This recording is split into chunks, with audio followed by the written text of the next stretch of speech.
Hey guys, welcome back to the Charismatic Nerd. So today we're gonna talk about how reading books can be cringe. Hold up. Did I say that reading books is cringe? Yes, I did. But let me explain. I met a guy who somehow made reading books cringe. And keep in mind, this guy was well read, educated, and on the surface, seemed well put together. However, the more I got to know him, the more he made reading books cringe.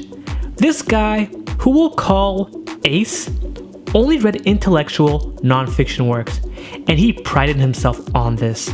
I mean, this guy over-identified as being a reader of these smarty pants non-fiction works, and he looked down on people who didn't read and people who didn't read the books he read.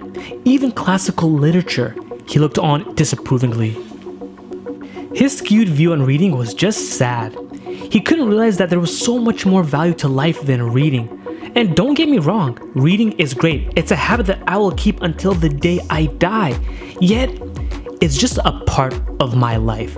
There's so much more to experience. We have to be open to its variety. Ralph Waldo Emerson said it best. All life is an experiment. The more experiments you make, the better. Lessons from life can come from so many different sources. It can come from different types of people, books, experiences, etc. So it's foolish to think you can only get knowledge from intellectual non-fiction books. Anyways, Ace never really understood this type of life philosophy. And sadly enough, his cringiness for reading didn't stop there. How much cringier could he get with reading? Well, despite all the books he has read, he rarely came up with his own ideas.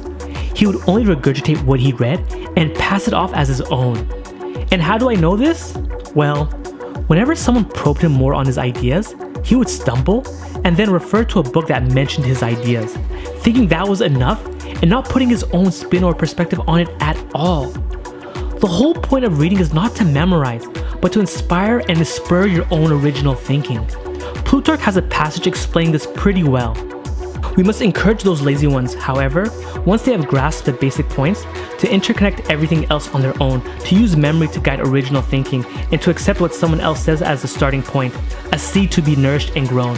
For the correct analogy for the mind is not a vessel that needs filling, but wood that needs igniting, no more. And then it motivates one towards originality and instills the desire for truth. Suppose someone were to go and ask his neighbors for fire and find a substantial blaze there, and just stay there continually warming himself.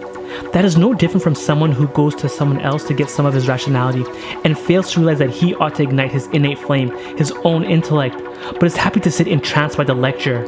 And the words trigger only associative thinking and bring, as it were, only a flush to his cheeks and a glow to his limbs. But he has not dispelled or dispersed in the warm light of philosophy the internal dank gloom of his mind. Whenever you read or consume content, it has to be coming from a place to spark your own thinking. When you're living life, all your experiences will be fodder for your own original thinking, giving you a deeper understanding since you had to figure it out for yourself. This is far superior than anyone who repeats whatever they read or hear. And trust me, you go on the internet and you see people from certain groups propagating the same ready-made messages, whether it's the red pill grifters, the boss babes, the money seekers, etc. People who refuse to think for themselves will just spurt out second-hand opinions. So don't make the same mistake as these guys and Ace. Learn to think for yourself. The best way to do this is to allow yourself to be inspired by the variety of books out there, meeting new people, traveling, different types of hobbies, etc. But anyways, I'm going off on the deep end and this should be a short video. If I had to summarize this video, it would be 2 points. Don't over-identify with reading or any good habit, cause you're gonna look like a tool. Second, use reading or any form of content consumption as a way to spur your own original thinking and not as a way to regurgitate ready-made opinions. Alright? Well, that's it for today, guys. Thank you again for watching. Please don't forget to like this video, comment, subscribe to my channel, subscribe to my newsletter, and guys, remember, you're not just any type of nerd, you're a charismatic nerd.